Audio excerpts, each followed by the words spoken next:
All right, girl, we need to talk about Just Diagnosed. What you went through, how you felt, and all of that.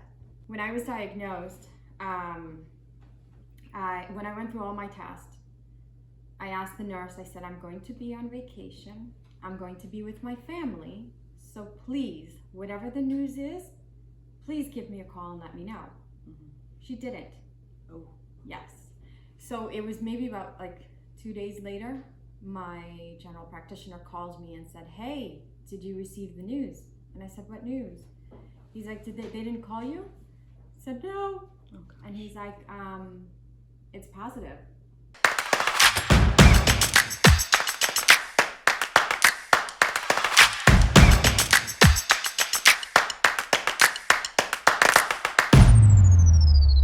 Reaction to that was, I think with everyone, and I'm pretty sure you had a very similar experience, you don't know how to really take that information because, first of all, you're not expecting anything to be positive. You're going to think that, everything's going to be fine, and in some cases it is, but in this case it wasn't. And immediate reaction was, ooh, okay. That was my answer to him. Okay. Hang up the phone. And I was with my cousin and my sister at the time, and I gave them the news, and of course. So you told them right away? I told them we were literally all sleeping on the same bed. So I told them the news, and then I was like gushing in tears. So that was my initial reaction. How about you? So I'm actually a little different.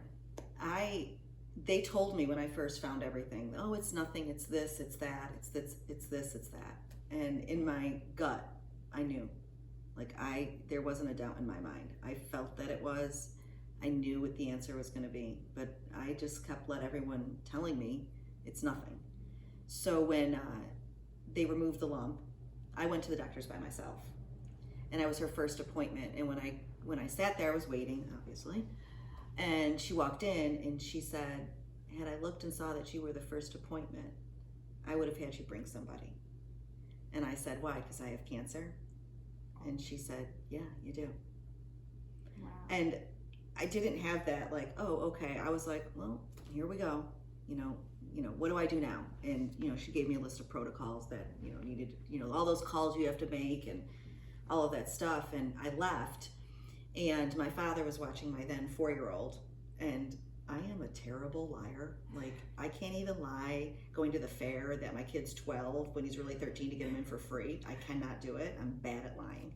So I went home, and I had no choice but to tell my dad because, you feel it's so surreal. You feel like you're living outside your body. And when I walked in, he was like, everything okay? And I said, no, I have cancer. And I said it just like that, super snotty, no, cushion. And he started to, tear up a little bit. And I looked at him and I was like, you are not crying. This is my cancer. You may not cry. And he left. And of course, I'm sure he got in the car and sobbed his little eyes out because my father's the typical emotional Italian. And I just remember being like, I cannot believe that I'm going to go through all this. And scared, really scared to tell my kids. That was who I was most nervous about, is telling them. And I was right, because when I had to say those words to them, my older son was like, you're a liar. You told me that you told us everything's going to be okay. And that's so hard because you want to say it out loud that everything's going to be okay. But when you knew that it wasn't, I did feel like a liar, and I'm not that person. So that was really hard. But I think there is nothing, it's one thing to hear those words, I had cancer, brought to you by I had cancer. It's another thing to say it out loud. To say I have cancer, to me, was almost harder than hearing it. Does that make sense? Yeah, totally. So, and for the longest time, I actually had a hard time saying I had cancer or I had cancer, in public. It just brought me to tears. So a couple of things. When I got first of all, I went to all my appointments on my own. No one knew that I was going to the doctor to get something checked out. My family didn't know, my sister didn't know. I wasn't thinking that it was going to be anything. I found my lump. I went to my gynecologist, and unlike some other cases, my gynecologist said, you know, you're very young, but let's get you checked anyway. Which I think in other cases you hear people being dismissed and said, you're too young for cancer, go home, don't worry about it. I am so thankful that she said, let's get this checked. And then that sent me through a spiral of different appointments, from biopsies to you know, sonograms and mammograms and all sorts of grams. Not Instagram. No, that wasn't even around back then. So it was a completely different, you know, story in terms of sharing your news. I couldn't say the words, so because I was on vacation with my sister and my cousin lives there, so my sister came back with me, and I'm like, okay, you tell them. So we got my parents together, and I said, you say it. And then she told them. So it's much easier for someone who doesn't have it to say the news, as opposed to you're like choking up and you can't talk. And so that was helpful. She did that. I called some friends. I told some friends over the phone, and I told some friends in person. And you know, it was just, it's really, really difficult to do, but it was essential because everyone knew.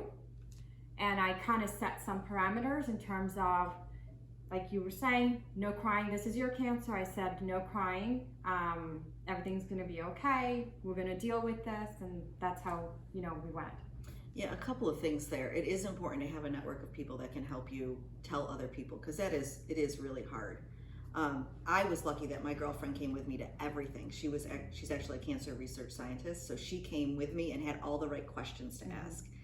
But I have an incredibly nosy family, and that's really why I started blogging, because I needed a central spot for them to get information from, because I didn't want to keep repeating it. For me, it wasn't having to say it, because every time I said it with such like, ugh, I was so like ticked off that this, I had a really hard year the year before, and I didn't really need another body slam.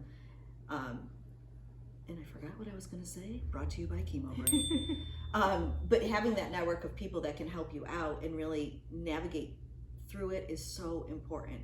But my mistake was I shouldn't have said no crying, because when I did cry, people lost their mind. They were like, what do we do? Do we go near her? Do we talk to her? I don't know what to do right now.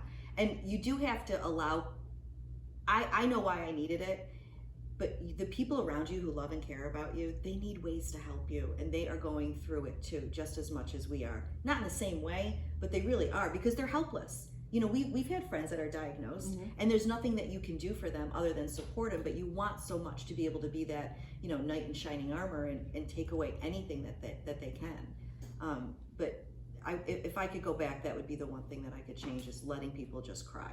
Even though I did say that about no crying as well, I found out later on that my father went to his brother, and that's where he... Oh yeah, my dad told me afterwards that he was crying everywhere.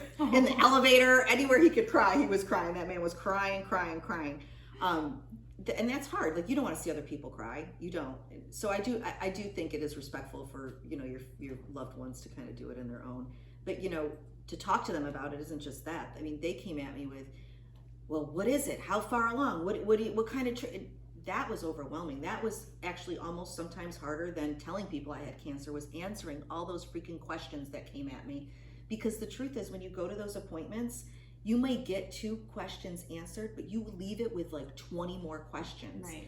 And once I explain that, especially to my kids, like, look, when I have answers, you'll have answers. I have questions too, and a lot of them are unanswered, and we won't know until later on. They were able to understand it just a little bit more. Oh, that's good. You know, you mentioned something earlier about you had a friend who was actually in, you know, cancer research. That was really helpful. Not everybody has that. No. But I did bring, once I did find out that it was positive, I brought my sister with me, because you hear the doctors talking, it goes in one ear, out the other, you're in this, like, it's like you're seeing through fog. You can't see anything, you can't understand anything, you're hearing things, you can't make sense of them. So having someone be there, and if you don't have someone that can be with you, record it, write it down, ask multiple times for them to repeat things until you can, you know, you can write it and understand as much as you can from it. and ask tons and tons of questions. Well, the other thing is a lot of centers will have a nurse navigator that can come in with you and help you with those questions and writing stuff down. So that is important. But you are so right; it goes in one ear and out the other. And also, you're reading things so differently. When I went for my second opinion, I did not love the doctor that my second opinion was with. And I remember walking out of there being like, is this me or was she like blasé about this whole thing?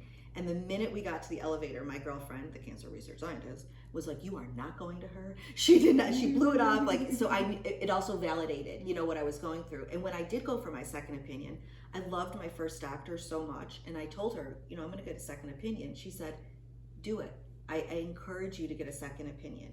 And don't feel bad if you want to go with that doctor, because I hate to say this, and you are important, but I got another patient right behind you. And that put it in such perspective for me, because I did feel a little bit like I was cheating on her a little bit, that I was going to see somebody else. But if getting a second opinion helps your mindset, 100% do it. Did you get a second opinion? I did, and I think everyone should get a second opinion, because it might, the diagnosis is not going to change, but the treatment could, And so my first opinion was, let's do a mastectomy and followed by treatment and chemo and radiation. My second opinion was, let's do a lumpectomy. If the margins are not clean, then we'll have to go back, and in that case we might end up doing a full mastectomy. But I mean, it was so helpful to have that second opinion. Yeah. So definitely something that I would recommend people do, because even if it's the same answer, at least you know it's not like if you're buying a car, if you're buying shoes, you don't usually you go around shopping, and so this is your health, this is your life, so you should. And you're hiring the doctor. That is something I think it's important. That doctor works for you, essentially.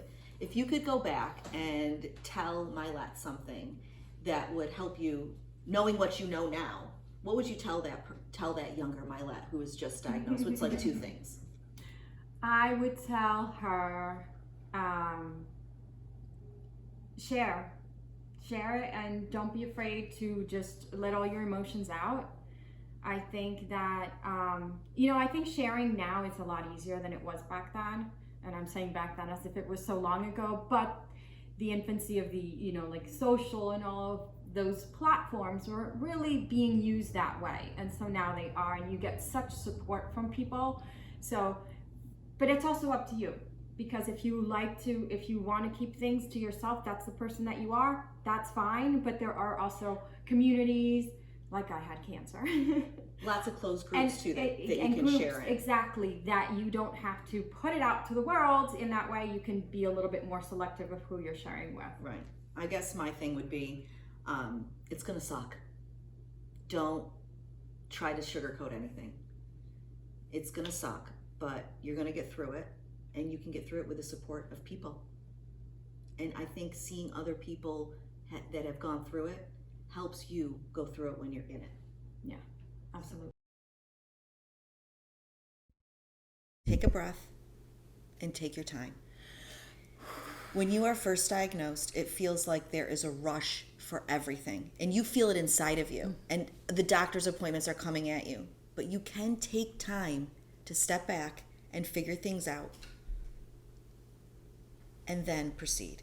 I wish I would have done that more than I did. I did a little bit, but not nearly enough. And I think that if someone would have said to me, slow down, figure things out, get everything organized, and then proceed, I think I would have healed in a different way. And I don't mean physically, I mean mentally. Oh my God, yes. Take a deep breath. Yes. I went, I got that second opinion. And on my second opinion, the surgeon was ready to schedule me that next week. So I went for, let's say, in the middle of the week. He wanted to schedule me that Monday. I was like, whoa. I need some time. I need to think about my options. I want to just digest this information, and that's okay to do that. You should not feel like you have to go. There may be a case here and there where you just can't take that time. That's something you would need to talk to your doctor about. But ask. I asked. Yeah, I said, for sure. I need some time.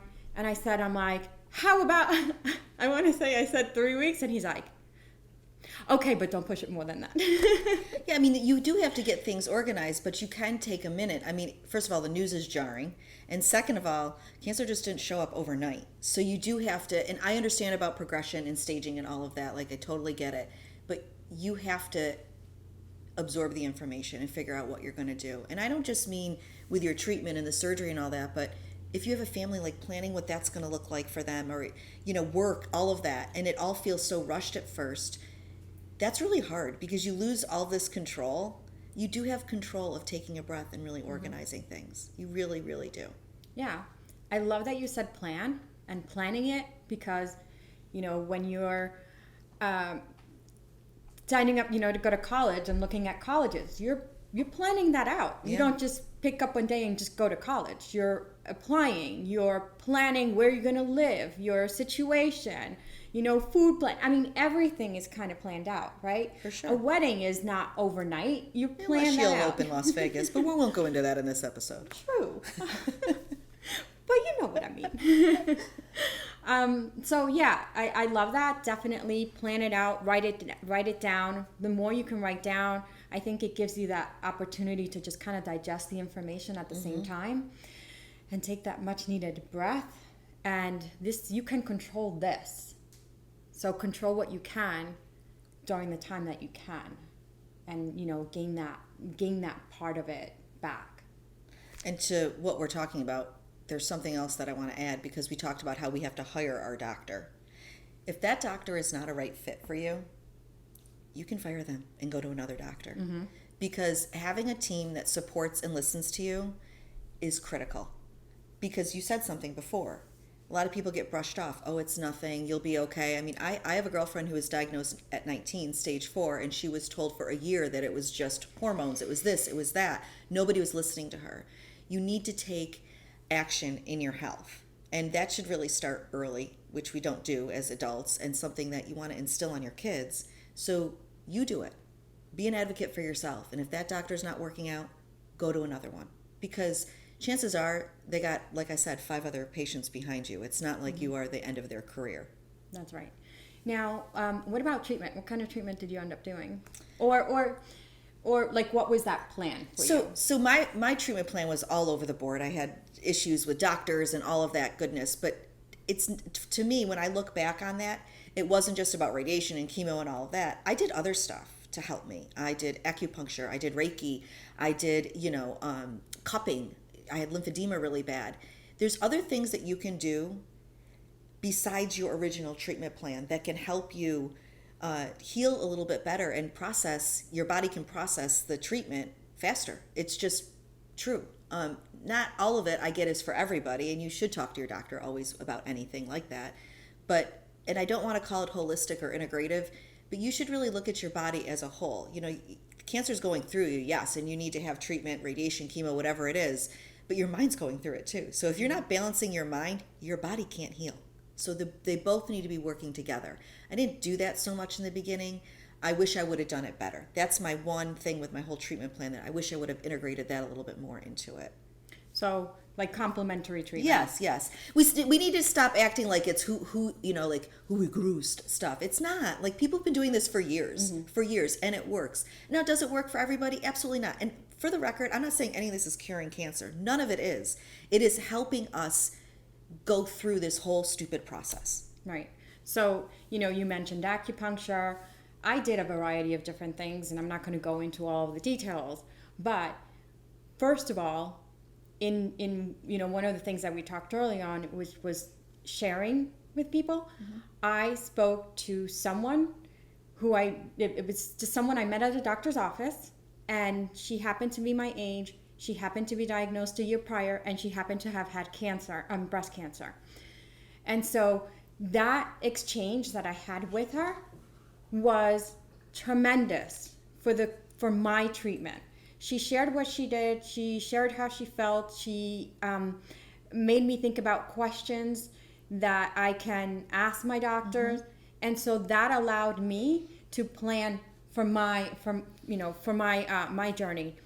And it gave me some sense of control And with that, I did my, my surgery and, all of the other pieces to it. But like you said, I also did acupuncture, and acupuncture just like helps release with stress. And I mean, it was just so helpful. And I could fall asleep on the table. It was great. For sure. But there are a lot of different things that you can do. Meditation, and it was, what you were eating, and like there's so many pieces there. It's mind and body. They work together. You said something I think it's really important, and we didn't really touch on it too much before, but you talked to someone, you shared. It is important when you're sharing your story and getting other people's story, don't compare, because the screwed up thing about cancer to me is we all have different protocol. Your protocol after your diagnosis is completely different than mine. Your blood work, your scans, whatever it is. And just because you're getting it and I'm not doesn't mean that I have a bad doctor or something's wrong with me. It's just a different protocol. And I did find myself, why is that person getting that and I don't have this? And everyone's different. Your hormone receptors are different. With cancer, it's all different. So really try hard to not compare it. Take in that information, see what other people are doing, and apply it to what you're going through, but don't compare. I love that. That's true. Oh, I love Everyone's you. is different. I love you too. And with that, This is our new normal. What's yours?